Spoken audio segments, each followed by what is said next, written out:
Alors, mesdames et messieurs, mes chers amis, il est temps, c'est le moment du discours. Vous savez que le général de Gaulle disait « Comment voulez-vous gouverner un pays où il existe 246 variétés de fromage ?» Eh bien moi, je vais vous dire que je n'imagine pas plus grand honneur et plus grand bonheur que de présider un pays dans lequel il y a plus d'un fromage, enfin plus de fromage que de jours dans l'année. Voilà. Pour moi, ce serait un immense honneur et un immense bonheur. Aujourd'hui, vous m'avez fait très plaisir parce que vous m'avez permis à la fois d'avoir une magnifique visite d'exploitation, mais aussi de me livrer à mon péché mignon, la dégustation de fromage. Alors, la politique agricole et ses subtilités, je les ai découvertes, vous le savez, avec mon mentor politique, mon premier mentor politique, qui était Jacques Chirac. C'est lui qui, dans la campagne victorieuse de 2002, m'a emmené à ses côtés. Et c'est avec lui que j'ai parcouru les comices agricoles, les salons de l'agriculture, voilà. Même si je l'ai fréquenté déjà dans ma Corrèze, n'est-ce pas, cher Pascal Coste, ma Corrèze d'adoption depuis 27 ans. Mais il m'a beaucoup appris parce que quand j'étais à son cabinet, il avait l'habitude, parce que nous on était ses conseillers, il avait l'habitude de nous dire, à chaque fois qu'on avait une idée, bon, j'ai appelé un paysan corrézien pour voir si votre idée tenait la route.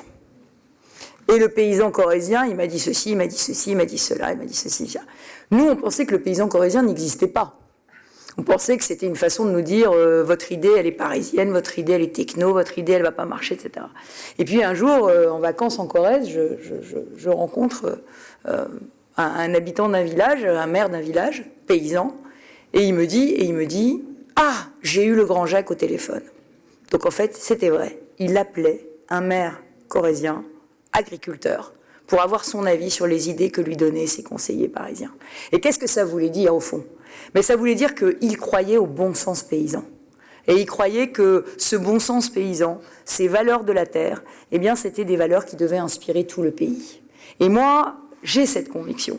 J'ai la conviction que notre pays irait sans doute mieux s'il était guidé par les valeurs des hommes et des femmes de la terre, le travail, le courage, la solidarité et l'humilité devant les lois de la nature, mais aussi la passion. La passion, c'est un métier de passion. L'envie d'entreprendre, vous avez dit, on est des entrepreneurs. L'envie d'innover, vous l'avez prouvé. La transmission, tout ça, c'est des très belles valeurs. Et c'est des valeurs que porte le monde paysan et qui manquent parfois cruellement à la France d'aujourd'hui. Alors voilà, pourquoi ? On m'a demandé pourquoi un de mes premiers déplacements ici. Ben, j'ai voulu enraciner ma campagne. Et j'ai voulu l'enraciner et parler enfin d'agriculture. Alors, si les Français me font confiance, vous l'avez compris, je serai une présidente d'un pays qui sera fier de son agriculture, fort de ses agriculteurs, et qui sera l'avocate de leurs préoccupations, et qui sera l'ambassadrice aussi de leur réussite. Parce que cette grande puissance qu'est la France, cette grande puissance agricole qu'est la France, qu'est-ce qu'elle est devenue finalement au bout de 10 ans de mandat de François Hollande et d'Emmanuel Macron ? Eh bien, c'est dur à croire, et surtout à entendre. Mais notre agriculture ne parvient plus à nourrir l'ensemble des Français. Nous importons aujourd'hui 20% de notre alimentation et une plus grande part encore de notre consommation de viande bovine et même 40% de nos fruits et légumes. Sans parler du bio, dont nous dépendons pour un tiers de l'extérieur.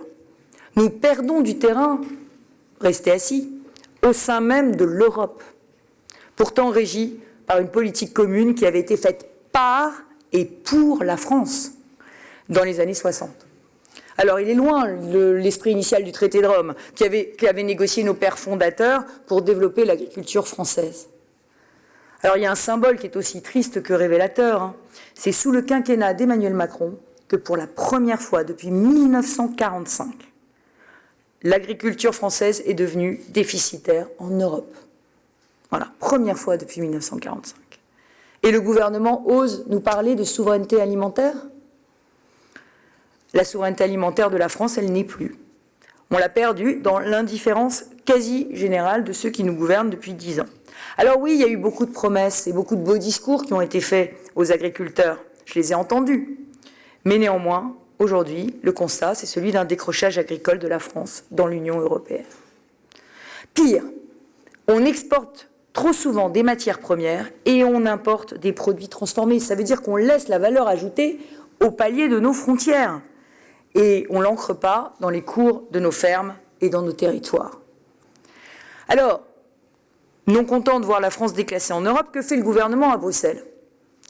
Eh bien, il ne dit pas un mot sur le projet de la Commission européenne Farm to Fork, en bon français de la ferme à la fourchette, qui programme l'attrition de la ferme européenne en coupant drastiquement ses moyens de production d'ici à 2030.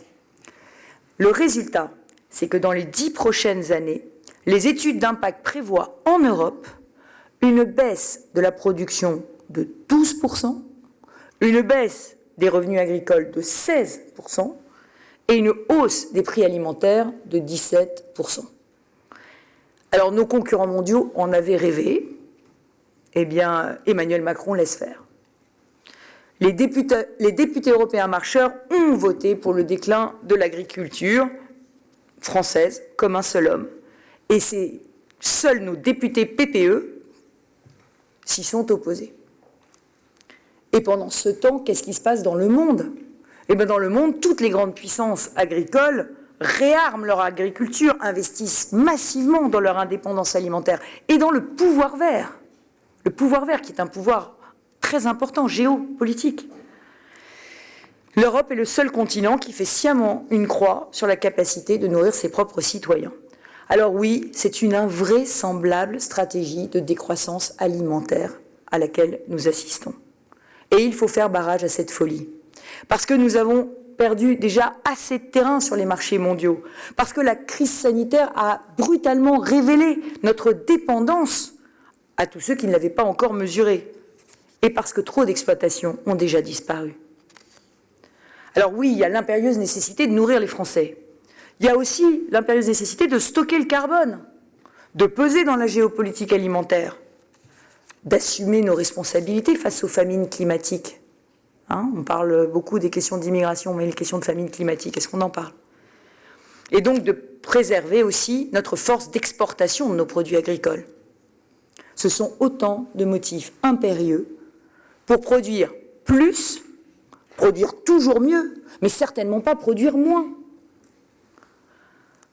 Alors, on a parlé de fierté française retrouvée, mais la puissance agricole retrouvée, ça fait partie de mon projet de fierté française retrouvée. Et cette puissance retrouvée, moi je le sais, elle viendra avant tout des hommes et des femmes qui labourent, qui élèvent, qui vendangent et qui cueillent, et puis qui transforment les produits. Elle viendra d'abord de l'humain, de l'humain. Le défi humain, il est immense dans les campagnes, et finalement c'est de ça dont vous avez parlé ce matin. Alors, le défi humain, il est à la fois moral et économique. Parce que la disparition de nos fermes, c'est le symptôme d'une crise morale profonde qui mine le monde agricole. Hier, les agriculteurs étaient entourés de l'attachement de la nation, du respect de tous les Français pour leur métier, pour un métier qui était aussi dur, qui est aussi dur qu'exigeant. Eh bien aujourd'hui, nos paysans, et on le sait, souffrent de 1000 accusations d'une minorité de procureurs qui se répandent sur les réseaux sociaux et dans les médias comme un poison. Et c'est franchement une injustice pour nos paysans. Parce que nos paysans, ils ont toujours fait ce que le pays leur a demandé. On vous a demandé de fournir des bras à l'industrie naissante. Vous l'avez fait. On vous a demandé de produire plus et plus vite pour nourrir un pays affamé par la guerre. Et vous l'avez fait. On vous a demandé de produire mieux, autrement, de réduire les intrants, de soutenir la biodiversité. Et vous l'avez fait. On vous a demandé de faire du bio, et beaucoup l'ont fait. Et le gouvernement a supprimé les aides au maintien, et le marché ne paye plus les efforts. Et maintenant, on vous demande encore de changer de modèle. Eh bien, ça suffit. À nos paysans qui ont fait tant d'efforts pour obéir à une société dont chaque décennie a fait varier les exigences, on reproche aujourd'hui de martyriser les animaux, alors que vous aimez vos bêtes plus que tout. On l'a vu encore ce matin. On vous reproche de polluer la nature alors que vous êtes les premiers écologistes, vous êtes les premiers au contact de la nature. Et vous avez envie de préserver la nature plus que tout. Et on vous accuse de nuire à la santé des consommateurs alors que vous nourrissez vos propres enfants. Moi, je le dis, l'agribashing que manipule une poignée d'activistes est aussi injuste qu'infondé. Voilà. Et face à tous ceux qui agressent les agriculteurs, verbalement, parfois physiquement, face à tous ceux qui violent la propriété privée, qui s'introduisent illégalement sur les exploitations, les retenues collinaires, les élevages, face à tous ceux qui brisent les vitrines des bouchers, je serai intraitable. C'est inacceptable. Je bâcherai l'agribashing. Je vous le dis solennellement. Je condamnerai toutes ces méthodes et la violence de ceux qui salissent le métier et l'honneur des agriculteurs et je restaurerai l'agri-fierté. Alors, pour nuire et nier la sincérité de mon engagement profond en faveur de l'élevage, certains de mes adversaires ont fait courir la rumeur que j'aurais signé la charte de l'association L214. Alors, il faut maintenant rétablir la vérité. J'ai répondu à d'innombrables questionnaires pendant la campagne des régionales. Mais je le dis ici tout à fait clairement, la seule charte que j'ai signée pendant mes régionales, c'est la charte des agriculteurs d'Île-de-France.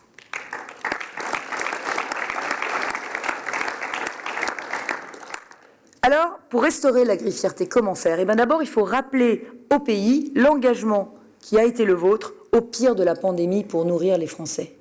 Parce que vous avez été au rendez-vous.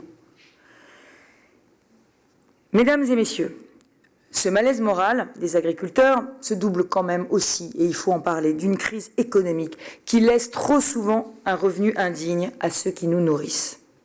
Alors un revenu indigne, ça ne peut pas fonder une agriculture durable. Les chiffres du dernier recensement agricole, dont le gouvernement semble se satisfaire, montrent que notre modèle d'exploitation familiale est en jeu. Nous avons perdu une exploitation sur 5 depuis 10 ans. Et 50% des agriculteurs partiront à la retraite dans les 10 années qui viennent. Alors, le défi est immense. Il faut que la France préserve son capital le plus précieux, que sont la terre et les hommes qui la travaillent. Alors, une agriculture durable, ça passe par quoi ? Ça passe par 4 choses essentielles. D'abord, des revenus. Ensuite, le renouvellement des générations, dynamique. La libération des contraintes et des énergies. Et l'investissement dans la recherche et l'innovation. Alors malgré toutes les promesses d'Emmanuel Macron, qui a fait, défait, refait la loi Egalim, rien n'a changé, en tout cas pour la plupart des filières. La valeur reste toujours aussi mal répartie, la rémunération des producteurs est toujours la variable d'ajustement de la formation du prix. Emmanuel Macron a été ministre de l'économie par le passé, il devrait savoir que c'est très difficile de décréter les prix par la loi. Alors c'est pour ça que moi, je commencerai par restaurer la compétitivité des entreprises agricoles. Car les agriculteurs sont des entrepreneurs, vous êtes des entrepreneurs, et comme tous les entrepreneurs, vous avez besoin de créer de la valeur. Alors comment on augmente le revenu dans ces conditions ? On l'augmente en baissant les charges. Comme je l'ai proposé pour les salariés, je veux faire en sorte que le travail des agriculteurs et des agricultrices soit mieux valorisé. Je baisserai les charges qui pèsent sur la production. J'augmenterai de 20 à 50% l'abattement forfaitaire sur les terres agricoles dans le calcul de la taxe sur le foncier non bâti. Et l'augmentation que je souhaite passera aussi par la réduction des cotisations de vieillesse. Je les baisserai d'1 tiers dès l'été 2022. Et enfin, je pérenniserai l'allègement des charges patronales TOD pour les employeurs et les travailleurs saisonniers. Et comme l'apprentissage est clé, j'exonérerai totalement de charges patronales les entreprises de moins de 10 salariés qui prennent un jeune en apprentissage. Mais garantir le revenu, c'est aussi instaurer une véritable gestion des risques climatiques, sanitaires et économiques. Alors oui, je m'engage à ce que la solidarité nationale joue pleinement pour couvrir le reste à charge insupportable pour chacune des filières en cas de risque climatique extrême. Alors, c'est parce que nous aurons réussi à recréer davantage de valeur sur les exploitations que les transmissions vont être facilitées. On en a parlé, le plus grand défi que devra relever le pays et son agriculture dans les 10 ans qui viennent, c'est le renouvellement des générations. Et de notre capacité à assurer la relève, à compenser les départs, dépendra notre souveraineté alimentaire, mais dépendra aussi la pérennité de nos paysages, la vie de nos territoires ruraux et l'emploi dans ces territoires. Alors, renouveler les générations, c'est encourager la transmission. J'allégerai la fiscalité des transmissions dans le cadre familial pour un héritier en ligne directe qui reprend l'entreprise familiale. Je supprimerai la taxation des plus-values lors des cessions à un jeune agriculteur. Et je permettrai de créer un complément de retraite pour le cédant qui accompagne l'installation progressive d'un jeune, parce que renouveler les générations et installer les jeunes, c'est aussi l'affaire de nos aînés. Parallèlement, vous le savez, je me suis engagée à réformer les retraites pour qu'à l'issue, les Français qui ont cotisé toute leur vie, qui ont eu des carrières longues, ne touchent pas moins du SMIC net mensuel. Et ça vaudra pour nos agriculteurs. Renouveler les générations, c'est aussi faciliter l'accès à la profession hors cadre familial en soutenant des dispositifs de portage foncier, comme je l'ai fait en Île-de-France. Et enfin, pour attirer des jeunes qui sont en quête de sens, en quête d'un métier de passion, il faut réinvestir l'enseignement agricole, le remettre en phase avec les besoins et la réalité des filières, et surtout le valoriser dans les parcours d'orientation. Moi, j'enverrai les départements, les régions et les chambres dire à chaque jeune que l'agriculture en France a un très bel avenir. Renouveler les générations, c'est aussi féminiser le métier, on en a parlé, en élargissant les dispositifs d'aide au remplacement pour les futures jeunes mamans et en veillant à ce que les agricultrices puissent disposer d'une offre de services d'accueil des jeunes enfants en milieu rural. Et j'y veillerai personnellement. Tout comme je veillerai à ce que les veuves d'agriculteurs qui ont travaillé toute leur vie sans suffisamment cotiser puissent bénéficier, au terme de la réforme des retraites, d'une pension de réversion égale à 75% de la pension de leur conjoint, pour qu'elles puissent, elles aussi, avoir une fin de vie décente. Alors, avec le revenu et le renouvellement des générations, on passe à une troisième dimension, la libération des contraintes. La libération des contraintes doit devenir une réalité, et avec elle, la libération des énergies. Alors, le constat, tout le monde le connaît. Alors que nos terres sont parmi les meilleures et nos agriculteurs les mieux formés, comment expliquer que notre agriculture décroche ? Eh bien, c'est parce qu'il y a une concurrence déloyale, alors que nous sommes censés être dans une Europe qui encadre des règles communes.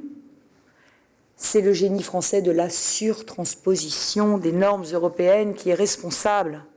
Nos agriculteurs croulent sous les normes qui brident leur soif d'entreprendre et alourdissent leurs charges.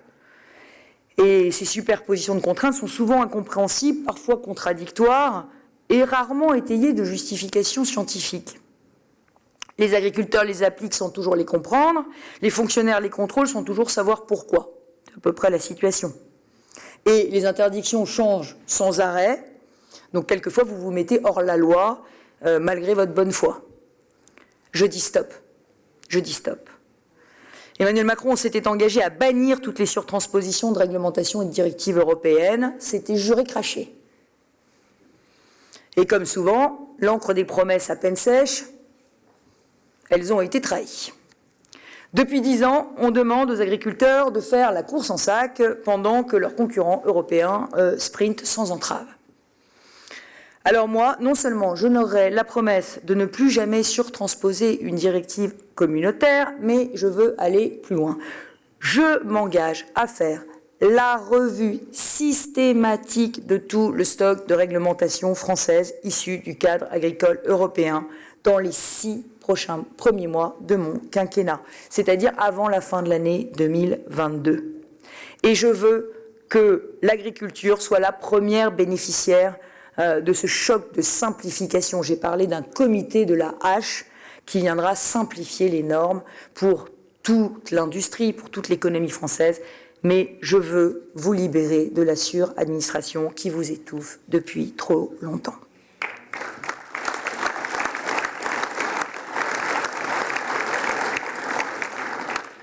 Alors, disons la vérité tout entière. Il y a la surtransposition du droit communautaire, mais il y a aussi cette manie de tous les gouvernements français qui se sont succédés depuis 10 ans de laver plus blanc que blanc. Résultat, ce sont des ministres de l'agriculture française eux-mêmes qui ont inventé des nouvelles contraintes à chaque battement de cils d'une association ou d'un journaliste. Alors on a une surtransposition qui a mis un boulet au pied des agriculteurs. Et les gouvernements l'ont encore alourdi avec des interdictions franco-françaises. Prenons le glyphosate, c'en est la meilleure illustration. Et d'autres impasses ont été créées par des interdictions qui menacent des filières tout entières. Alors je vous le dis, devant vous, j'en prends l'engagement, avec moi, il n'y aura pas d'interdiction sans solution. Et ça, c'est un engagement très fort.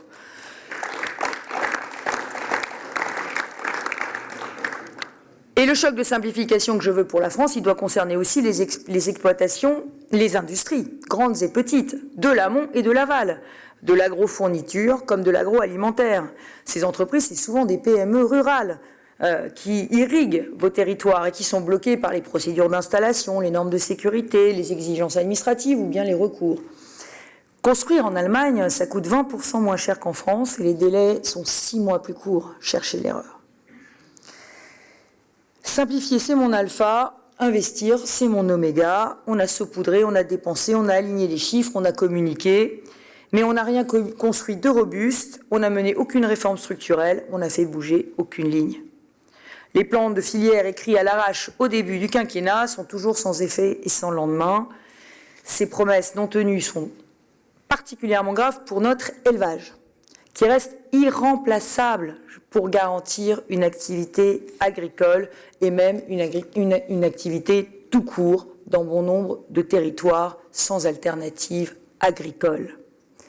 Et je ne m'explique pas le choix du gouvernement de financer le plan protéines par la baisse des aides animales alors que notre élevage subit déjà une grave décapitalisation. Pas plus que je ne comprends l'abandon des zones intermédiaires, grandes oubliées du gouvernement, à qui nous devons une attention spécifique, comme nous entourons de bienveillance les territoires de montagne et les zones difficiles. C'est cela, cette agriculture diverse et complémentaire qui fait la France en ce qu'elle a de meilleur, du bon pain, des bonnes viandes, des fromages, des vins, tous ces produits qui fondent notre gastronomie et son inscription au patrimoine mondial de l'UNESCO. En disant tout cela, je n'oublie pas bien sûr nos agriculteurs ultramarins qui, avec beaucoup de courage, développent des filières d'exception que je soutiendrai elles aussi. Alors, il y a le choc de simplification, mais nous avons aussi besoin d'un choc d'investissement, vous en avez parlé, dans la performance économique et dans la performance environnementale des exploitations. La nation doit se donner des moyens politiques, mais aussi financiers pour ses ambitions. Nous avons besoin d'un effort d'investissement massif dans l'outil de production, dans l'outil de collecte, dans l'outil de transformation industrielle. Et je veux faire de l'agroalimentaire un des fers de lance de la réindustrialisation du pays. Nous allons faire revenir la valeur ajoutée qui s'est enfuie hors de nos frontières. Nous avons besoin d'une agriculture qui marche sur ses deux jambes, le local et l'export, deux jambes. Et c'est pour ça que je veux à la fois soutenir toutes les initiatives individuelles et collectives qui valorisent la proximité et tirent bénéfice des circuits courts, notamment dans la commande publique, mais je veux aussi porter haut la vocation exportatrice de l'agriculture française en investissant massivement dans la performance des infrastructures logistiques, qu'elles soient fluviales, qu'elles soient portuaires, qu'elles soient aéroportuaires, pour améliorer la compétitivité de nos filières d'exportation historiques. Choc de simplification, choc d'investissement, mais aussi choc de recherche. Vous l'avez dit, je suis l'ancienne ministre de la Recherche. Il faut clairement, en agriculture, faire le choix de l'innovation. Vous êtes des innovateurs. Alors je sais qu'il y a des nostalgiques de l'agriculture d'antan, qui la rêvent figée dans les pratiques auxquelles serait refusée toute modernité, d'ailleurs pour certains coupables d'atteinte à la planète. Mais la modernité, elle est parfois justement source de protection de la planète. Et vous êtes des grands innovateurs. Voilà. On ne va pas remettre tous les agriculteurs et leurs salariés à désherber à la binette. J'ajoute qu'un métier un métier qui a sa fierté, un métier qui est attractif, c'est aussi un métier qui se préoccupe du bien-être de ces hommes et de ces femmes. Moi, je me préoccuperais du bien-être des agriculteurs. Alors, choc de recherche. L'INRAE doit être le bras armé de la recherche publique, mais une recherche publique mise au service des agriculteurs. Et il est tout aussi indispensable de faire avancer main dans la main la recherche publique et la recherche privée pour conjuguer les moyens comme les intelligences. C'est ce que j'ai fait en Île-de-France sur la jaunisse de la betterave, en mobilisant d'importants crédits régionaux aux côtés d'un consortium qui réunissait la recherche publique et la recherche privée autour d'un semencier. Et c'est aussi ce que nous devons faire résolument pour développer l'innovation génétique que permettent les NBT. Oui, nous devons nouer des partenariats publics-privés pour investir le champ de ces nouvelles technologies qui nous permettront d'accélérer le temps de sélection et de gagner la course contre la montre à laquelle le changement climatique nous soumet. Le changement climatique, c'est une course contre la montre et c'est l'innovation qui nous permettra de gagner cette course. Enfin, c'est au niveau européen qu'il faut construire une recherche mutualisée. La recherche agricole n'est pas suffisamment prise en compte au niveau européen. Et il faut relever ce défi de l'agriculture continentale du XXIe siècle, l'agriculture du futur. Alors oui, moi, l'agriculture que je défends, c'est une agriculture puissamment innovante. Voilà, rien à voir avec celle d'il y a un siècle. Tout ça est d'autant plus nécessaire que les batailles à mener sont immenses. Je vous l'ai dit, adapter notre agriculture au changement climatique, c'est la première des batailles. Et dans cette bataille, le grand défi, c'est l'eau. C'est l'eau. On peut organiser tous les varennes possibles, on ne résoudra pas courageusement ce problème avec du « en même temps ». Pas possible. Sur ces sujets, il faut tracer son sillon droit. D'autant plus que, sous ce quinquennat, les activistes ont pris le pas sur le politique. Et on a vu l'impunité dont ont bénéficié les zadistes de Sivins. Et Sivins, c'est la mère des violences aujourd'hui contre les réserves d'eau. On ne prendra pas les décisions qui s'imposent tant que resteront impunis les vandales qui détruisent des bassines par dogmatisme militant. L'autorité de l'État, vous savez, elle se juge aussi dans les ministères. Et on ne peut pas laisser les administrations prendre le pas sur les politiques. Alors que le ministre de l'Agriculture venait d'annoncer le Varenne de l'eau, que fait le ministre de l'Écologie? Pas du en même temps. Elle publie en catimini un décret qui grave dans le marbre la primauté des fonctions écologiques des zones humides sur les fonctions économiques. Primauté des fonctions écologiques sur les fonctions économiques. Ça tue dans l'œuf 50% des projets de retenue d'eau en cours. Et ça tue dans l'œuf des processus de concertation qui sont engagés dans les territoires depuis de nombreuses années. Ça, c'est pas très démocratique. Alors, j'ai été ministre plusieurs fois, mais j'aime autant vous dire que l'administration ne m'a jamais dit ce que je devais faire et que ce ne sera pas différent dans le gouvernement que formera mon Premier ministre. Il y aura des directives politiques. Et l'État que je dirigerai encouragera résolument le stockage de l'eau et redonnera une réelle place au ministre de l'Agriculture, tant sur la gestion quantitative de l'eau que sur les produits sanitaires, phytosanitaires. Sur les phytos, il faut être clair, on doit pouvoir soigner les plantes comme on soigne les hommes. Et donc, tant que la recherche et l'innovation ne l'autoriseront pas, je le dis, le zéro phyto n'est pas réaliste. Alors, si le cœur et le sens du métier d'agriculteur restent et resteront toujours de nous nourrir, je crois que l'agriculteur doit aussi être rémunéré pour les services irremplaçables que le travail de la terre rend à l'environnement, à la lutte contre le changement climatique et à notre qualité de vie. Quand vous captez le carbone dans le sol, quand vous maîtrisez la photosynthèse ou la biomasse, quand vous entretenez des espaces ouverts et des haies, quand vous gérez les réservoirs de biodiversité, quand vous préservez les espaces humides, vous n'êtes pas rémunéré. Vous n'êtes rémunéré que pour la valeur des aliments que vous produisez. Il faut que ça change. Il faut que les agriculteurs touchent le prix de tous ces services environnementaux et de leur contribution au bien collectif. Car le travail des agriculteurs permet au visage de la France de rester éternel. Alors ça n'a pas de prix, me direz-vous. Eh bien si. nous bâtirons les dispositifs permettant à la nation, aux collectivités et aux acteurs économiques de verser ce prix. Je mettrai tous les acteurs autour de la table pour bâtir une stratégie carbone collective qui permette de rémunérer la contribution des acteurs au stockage du carbone dans le sol et à la biomasse. L'amélioration des revenus agricoles, la résilience des exploitations, ça passera aussi par la diversification des exploitations. À ce titre, la participation de l'agriculture à la décarbonation du mix énergétique français est essentielle. Vous êtes essentiel au développement des énergies renouvelables. L'État et les collectivités doivent soutenir tous les projets agricoles, notamment de production photovoltaïque sur le bâti agricole, de production des biocarburants, de gaz et de biomasse. Car je le dis, la France doit miser sur les biocarburants, consolider leur statut à Bruxelles, renforcer les filières industrielles, permettre l'autoconsommation à la ferme, permettre aussi l'autoconsommation dans les filières, y compris logistique, et déployer les biocarburants de deuxième génération. On mobilisera d'ailleurs la recherche pour valoriser les biocarburants dans l'aérien. Mes chers amis, vous l'avez compris, je veux être celle qui rendra confiance aux agriculteurs. Je veux sceller un nouveau pacte de confiance. Un pacte de confiance entre les agriculteurs et les Français, entre les agriculteurs et l'État, mais entre les agriculteurs et l'Europe aussi. Et cette confiance, elle passe d'abord par une parole publique forte sur les valeurs et les responsabilités qui sont celles des agriculteurs.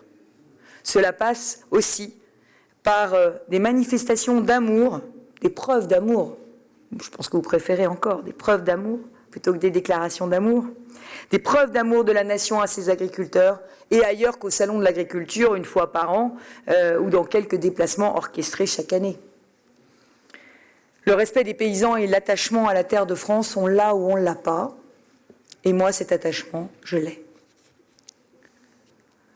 Les Français doivent retrouver le sentiment de proximité avec ceux qui les nourrissent. Or, chacun d'entre nous n'a confiance que dans ce qu'il connaît. C'est pour cela, je le dis, que notre alimentation mérite une traçabilité totale. Et chacun est en droit d'attendre une information claire sur ce qu'il mange, d'où ça vient et comment ça a été produit.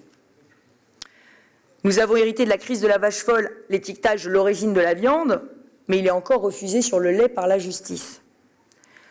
Nous devons absolument arracher à Bruxelles la traçabilité complète des produits agricoles et agroalimentaires et l'étiquetage généralisé de l'origine, parce que je suis sûre que la confiance du consommateur est à ce prix. Reconstruire la confiance des Français, ça commence dès l'école, bien sûr. Et ça passe par une éducation à l'alimentation, un apprentissage des produits, des goûts et des saisons, et évidemment pas qu'une semaine d'animation par an. La sensibilisation à la culture alimentaire, ça doit rentrer dans les manuels scolaires, au même titre que l'éducation à l'environnement ou que l'instruction civique.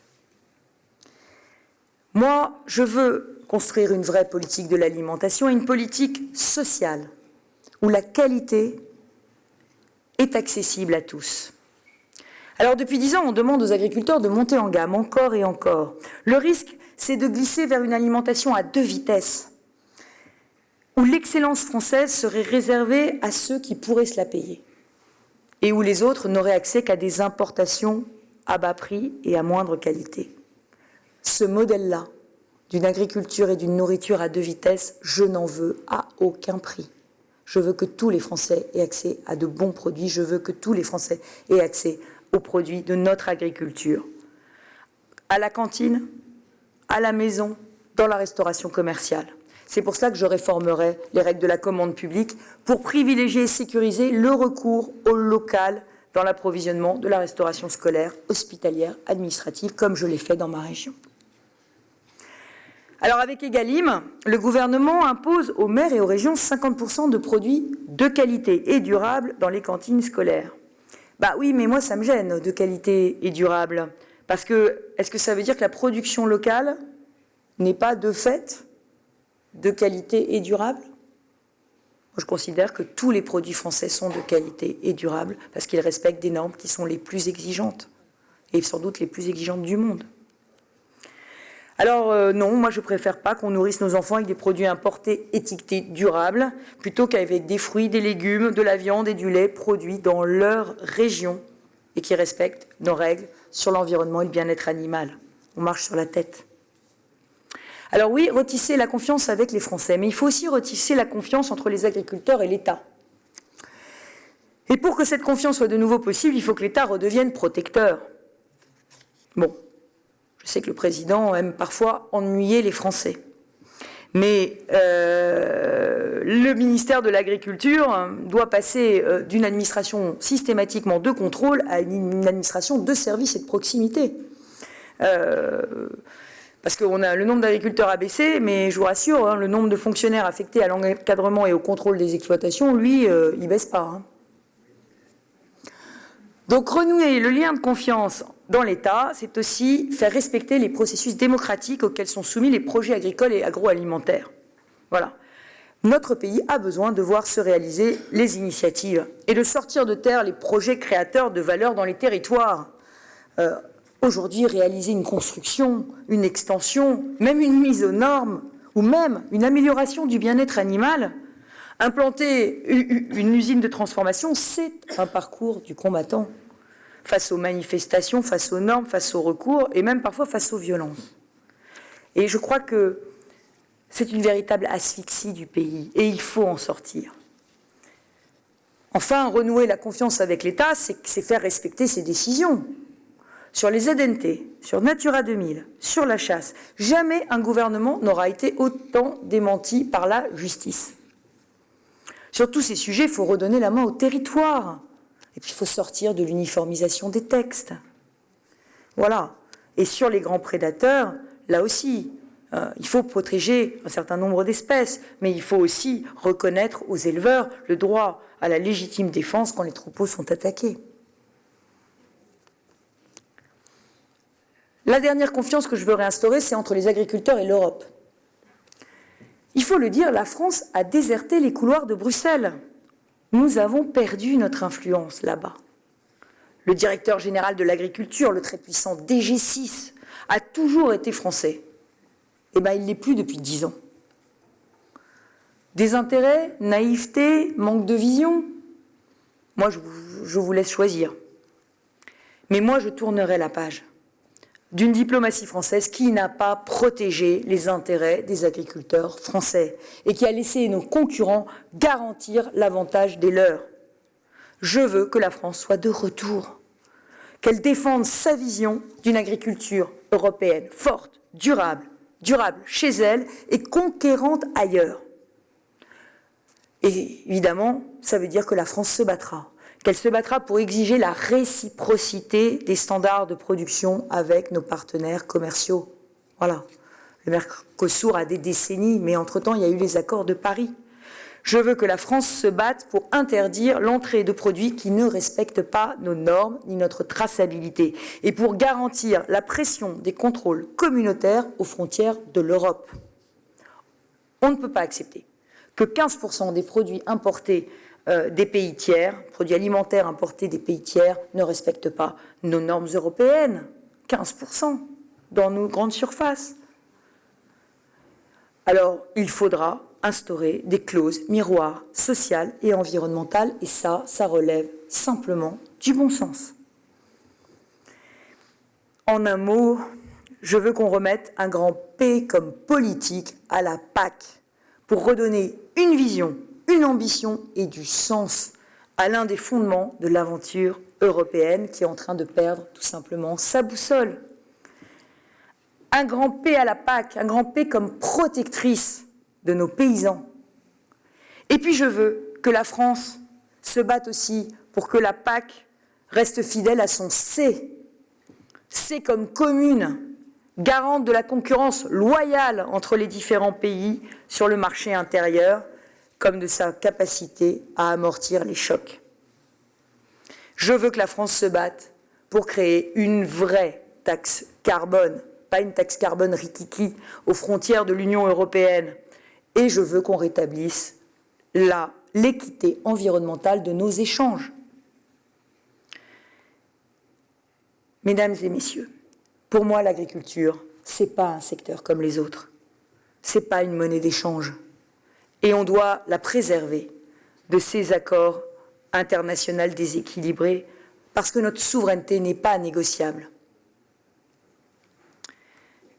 Élu pendant la présidence de l'Union européenne, pendant la présidence française de l'Union européenne, je porterai l'urgence de replacer très haut, tout en haut de la stratégie politique européenne, l'agriculture, pour battre en brèche les desseins de ceux qui veulent l'affaiblir. Avec moi, vous avez compris, au lieu de subir, les agriculteurs et l'agriculture retrouveront dans l'agenda politique de la France la place qu'ils n'auraient jamais dû quitter. Voilà, je serai la France qui redonnera l'audace, la fierté et la foi dans l'avenir à nos campagnes, parce que tout simplement, mes chers amis, l'agriculture, c'est la France. Vive nos paysans et vive la France!